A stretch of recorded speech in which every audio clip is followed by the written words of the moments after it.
Assalamualaikum warahmatullahi wabarakatuh. Kami dari kelompok 1 yang dimana pada kelompok kami akan membahas mengenai pencemaran lingkungan. Yang pertama, anggota dari kelompok kami yaitu yang pertama ada Rizky Anissa yaitu dengan saya sendiri, yang kedua ada Anissa Almimuna, yang ketiga ada Kasrawi, yang keempat ada Rizky Ramadan, yang kelima itu Muhammad Taufin.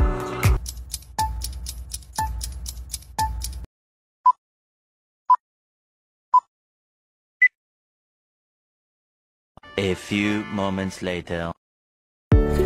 Pencemaran lingkungan adalah masuknya zat atau energi ke dalam lingkungan yang menyebabkan kerusakan, gangguan, atau perubahan negatif pada kualitas lingkungan tersebut.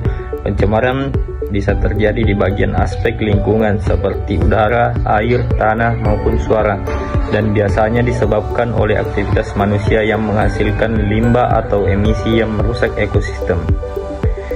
Pencemaran air. Pencemaran air adalah kondisi ketika air, baik itu di sungai, danau, laut, dan air tanah, tercemarnya oleh zat-zat atau bahan-bahan yang berbahaya mengubah kualitas air tersebut sehingga berpotensi merusak ekosistem dan membahayakan kesehatan manusia serta makhluk hidupnya. Pencemaran udara. Pencemaran udara adalah kondisi di mana udara tercemar oleh bahan-bahan berbahaya yang dapat membahayakan kesehatan manusia, hewan, tumbuhan, dan juga merusak kualitas lingkungan secara keseluruhan. Bahan pencemar ini dapat berupa gas, debu, asap, atau partikel lainnya yang terlepas ke atmosfer akibat aktivitas manusia maupun proses alam. Pencemaran tanah.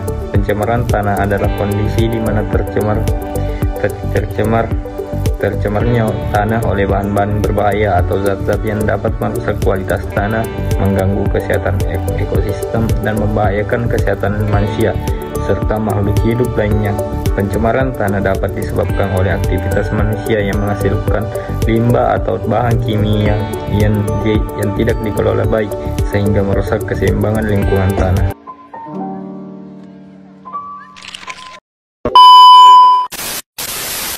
Baik, di sini saya akan membahas mengenai pencemaran pada air.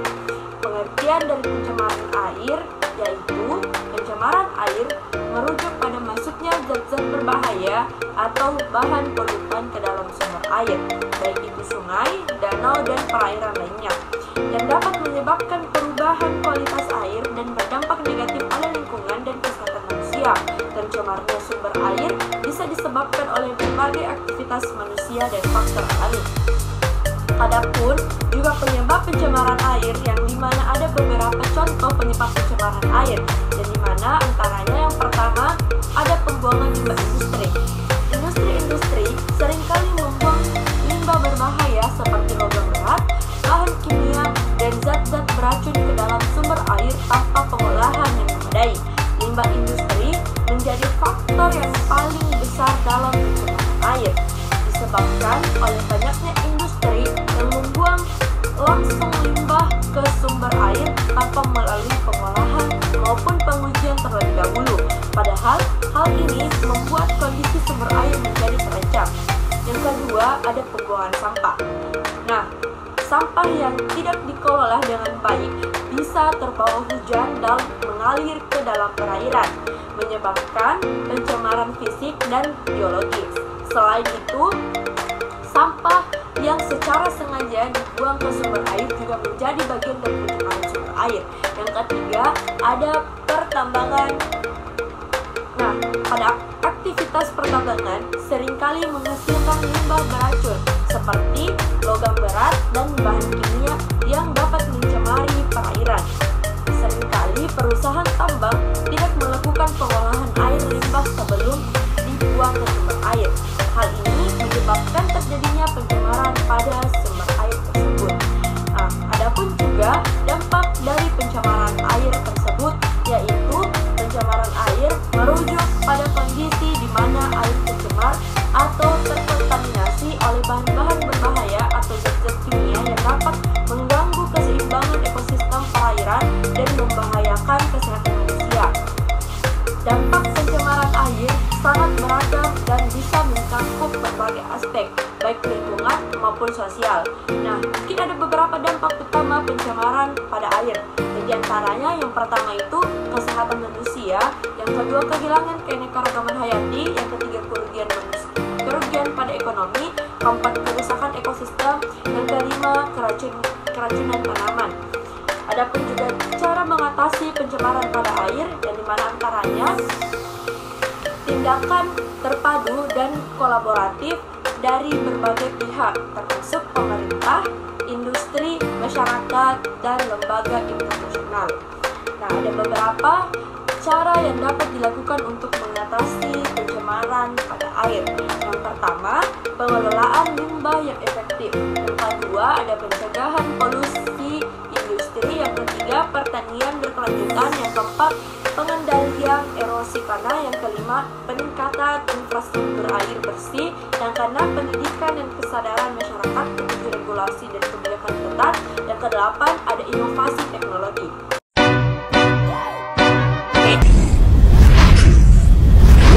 Let's go! Baik, di sini saya akan membawakan materi mengenai pencemaran udara, ancaman terhadap kesehatan dan lingkungan. Nah, pencemaran udara adalah masalah lingkungan yang serius, mengancam kesehatan manusia, hewan, tumbuhan, serta merusak properti dan ekosistem. Ini terjadi ketika zat berbahaya baik dari sumber alami maupun aktivitas manusia tercampur dalam atmosfer melebihi kapasitas alami lingkungan untuk menyerapnya. Nah, sumber-sumber pencemaran lingkungan itu ada dua. Yang pertama, sumber alami. Pada poin 1 ada gunung berapi. Letusan gunung berapi dapat melepaskan abu vulkanik, gas beracun, pasir, dan material berbahaya lainnya ke atmosfer. Yang kedua ada kebakaran hutan. Kebakaran hutan sendiri melepaskan asap, debu, dan gas ke udara yang dapat mencemari udara dalam skala besar. Yang ketiga ada debu alam. Debu alami seperti pasir dan dioksida. Kemudian poin kedua ada sumber buatan manusia. Yang pertama ada kendaraan bermotor. Nah, asap kendaraan mengandung berbagai zat berbahaya seperti karbon dioksida, nitrogen, oksida, dan menghasilkan berbagai macam polutan udara. Kemudian yang ketiga ada pembakaran sampah. Pembakaran sampah terbuka melepaskan asap dan gas berbahaya ke udara. Selanjutnya ada dampak pencemaran udara.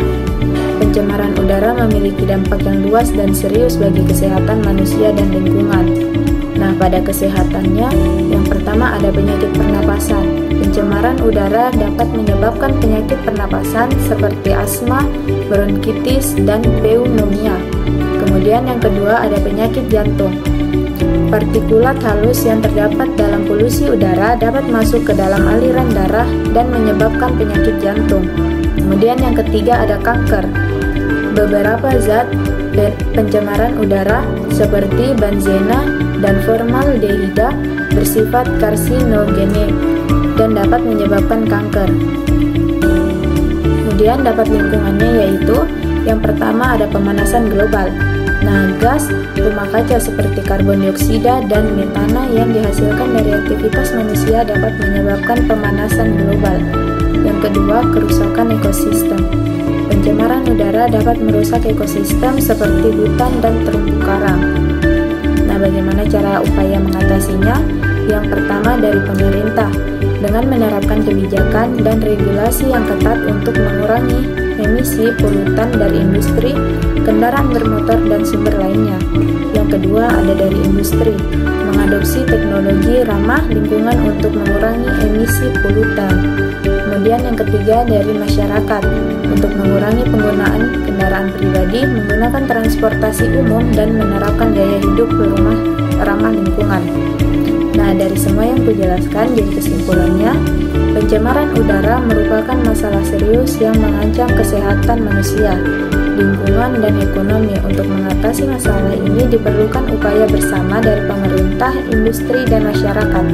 Dengan meningkatkan kesadaran dan menerapkan langkah-langkah yang tepat, kita dapat mengurangi pencemaran udara dan menciptakan lingkungan yang lebih sehat dan berkelanjutan. Mungkin itu saja materi dari saya. Terima kasih.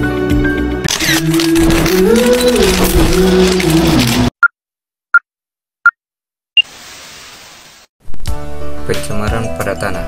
A. Faktor penyebab pencemaran tanah. Pencemaran tanah terjadi akibat berbagai faktor yang dapat berasal dari aktivitas manusia maupun proses alamiah. Berikut adalah beberapa penyebab utama pencemaran tanah. 1. Limbah industri. Pembangunan limbah industri yang mengandung bahan kimia berbahaya seperti logam berat, partisida, dan zat beracun lainnya tanpa pengolahan yang benar dapat mencemari tanah. Yang kedua, penggunaan pestisida dan herbisida. Penggunaan berlebihan pestisida, herbisida, dan pupuk kimia dalam pertanian dapat meninggalkan residu bahan kimia di dalam tanah sehingga merusak kesuburan dan ekosistem tanah. Yang ketiga, sampah plastik dan non-biodegradable.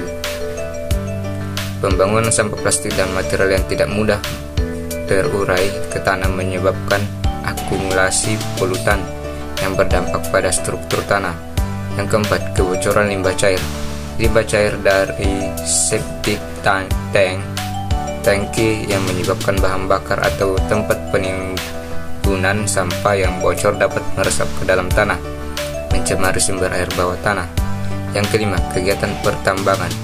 Aktivitas pertambangan seperti penggalian dan pengolahan mineral seringkali meninggalkan limbah tambang yang dapat mencemari tanah dan air sekitarnya.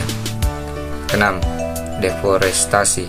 Penebangan hutan secara masif menyebabkan hilangnya lapisan humus yang melindungi tanah sehingga mempermudah terjadinya erosi dan pencemaran. Yang ketujuh, tumpahan minyak. Kebocoran atau tumpahan minyak dari kendaraan atau instalasi minyak mentah dapat mencemari tanah secara langsung. Pengertian pencemaran tanah. Pencemaran tanah adalah kondisi tercemarnya tanah oleh bahan kimia berbahaya, limbah atau zat asing yang merusak kesuburan tanah dan ekosistemnya.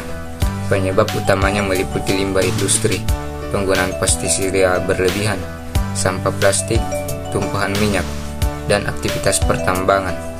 Dampaknya mencakup penurunan kualitas tanah, tergantungnya keseimbangan ekosistem, dan ancaman terhadap kesehatan manusia.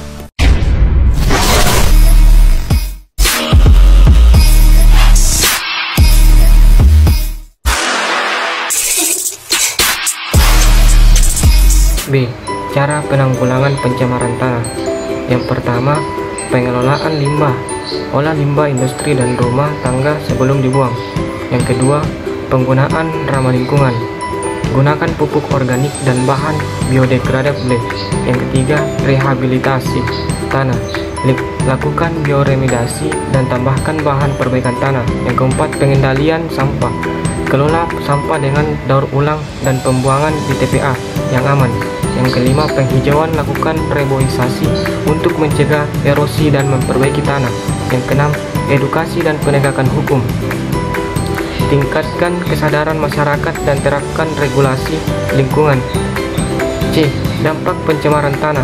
Pencemaran tanah dapat berdampak negatif pada lingkungan, manusia, hewan, dan tanaman. Berikut beberapa dampak pencemaran tanah. Yang pertama, tanaman. Tanaman sulit tumbuh dan mengandung racun. Biaya produksi dan perawatan tanah juga akan lebih mahal.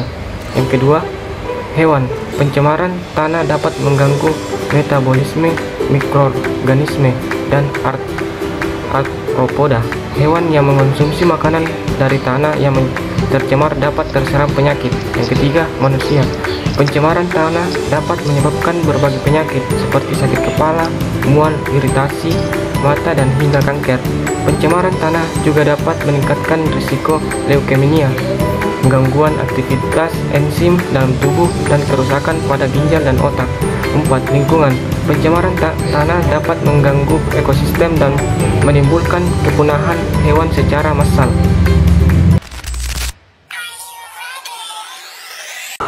Dari penjelasan materi yang kami jelaskan tadi, dapat kami beri kesimpulan bahwasannya pencemaran lingkungan adalah masuknya atau terjadinya penyebaran zat, energi atau komponen lain ke dalam lingkungan yang dapat menyebabkan gangguan terhadap keseimbangan ekosistem dan merugikan makhluk hidup. Pencemaran lingkungan dibagi menjadi beberapa jenis berdasarkan media yang terpengaruh, yaitu yang pertama ada pencemaran air, yang dimana pencemaran air terjadi akibat masuknya bahan pencemaran seperti limbah industri, rumah tangga, dan pertanian ke dalam sumber air. Adapun juga pertambangan. Hal ini menyebabkan menurunnya kualitas air yang berdampak pada kehidupan makhluk air, kesehatan manusia, serta terganggunya ketersediaan air bersih. Yang kedua, ada pencemaran udara, di mana pencemaran udara disebabkan oleh emisi gas berbahaya seperti karbon monoksida atau CO, sulfur dioksida atau SO2, nitrogen oksida NOx, dan partikel debu yang dihasilkan dari kendaraan bermotor, pembakaran bahan bakar fosil, dan aktivitas industri. Dampaknya meliputi gangguan kesehatan manusia, kerusakan lapisan ozon, dan pemanasan global. Yang ketiga ada pencemaran tanah. Pencemaran tanah terjadi akibat pembuangan limbah padat, penggunaan pestisida, dan bahan kimia berbahaya yang merusak struktur dan kesuburan tanah. Hal ini mengakibatkan terganggunya produktivitas tanah, pencemaran air tanah, dan ancaman bagi makhluk hidup yang bergantung pada tanah. Nah, secara keseluruhan ini, pencemaran lingkungan memiliki dampak yang signifikan terhadap keseimbangan ekosistem dan kesehatan makhluk hidup. Oleh karena itu, diperlukan supaya pengelolaan lingkungan yang berkelanjutan seperti pengurangan limbah, penggunaan teknologi ramah lingkungan, dan peningkatan kesadaran masyarakat untuk menjaga kelestarian lingkungan. Mungkin sampai di sini saja penjelasan yang dapat kami sampaikan. Kami tutup dengan ucapan billahi taufiq wal hidayah. Wassalamualaikum warahmatullahi wabarakatuh.